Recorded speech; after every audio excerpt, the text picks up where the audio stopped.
মজা পাইলায়, তিলাওয়াতের আলোচনা শুনতে জমিনও মজা পাইলায়। এরার ইমান যদি 90% থাকে আল্লাহ 10% বানাইয়া দেয়, এরার ইমান যদি 50% থাকে আল্লাহ 100% জমিনও বানাইয়া দিয়া ইমানের দরজারে আল্লাহ বাড়াইয়া দেন। হো সুবহানাল্লাহ। আর মুমিন তো দ্বারা জীবনে কোনোদিন কালামুল্লাহর ইগনোর করতো না, কালামুল্লাহর আলোচনার জীবনে কোনোদিন ইগনোর করতো না। এতে শুরু দিয়া খরক না, শুরু দিয়া খরক না, কেন শুরু দিয়া তিলাওয়াত খরক না খরক মগর ইমানদার যারা জমিনের মধ্যে হইবা এরা আল্লাহর কালাম রে কোনোদিন ইগনোর করতো না। হো সুবহানাল্লাহ। আল্লাহর নবী মুহাম্মদুর রাসূলুল্লাহ সাল্লাল্লাহু তাআলা আলাইহি ওয়াসাল্লাম ফরমায়, যতজন মানুষে কালামুল্লাহর মুহাব্বত অন্তরের মধ্যে ঢুকাইলা, যতজন মানুষের তিলাওয়াতের মজা তার অন্তরের মধ্যে থাকবে ভাই, এগু মারা যাওয়ার বাদে কবরে পর্যন্ত এই সিনার লগে।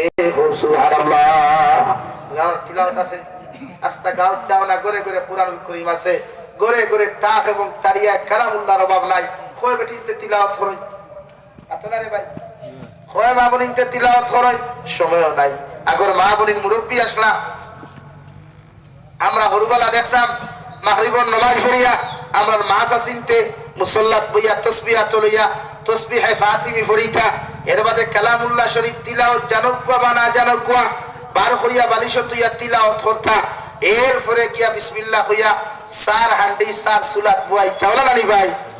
আর এখন কোন মা বলিতে মাগরিবের আযানের মোবাইলের ডাটা অন করদি, মেসেঞ্জার চেক করদি, ফেসবুক চেক করদি, দেখলো তাইরে কি কি কইছে হাই, আর তাইও তাকে রিপ্লাই দিত বলো আমার